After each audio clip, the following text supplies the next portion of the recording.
Здравейте на всички! Намирам се на улица Вит номер 15 в индустриална зона в град Плевен.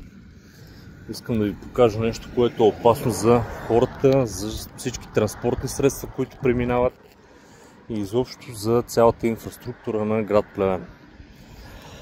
Гледайте! Това нещо е улично осветление, което беше монтирано миналата година при ремонт на улица Вит в град Плевен от една варненска фирма. Само че в момента, не знам дали се вижда от видеото, нивото на фундамента вече е тръгнало да излиза. Тук е имал удар, може би от товарене или нещо от транспортно средство, удар от каруци. Тук преминават множество каруци.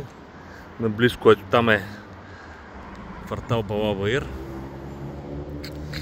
И искам да ви покажа, вижте самия стълб как се е килнал. Самия стълб как се е килнал. Тук на ден минават стотици коли. Стотици коли, камиони, каруци, хора, пешеходци, майки, колички и така нататък. Обръщам се към властимащите.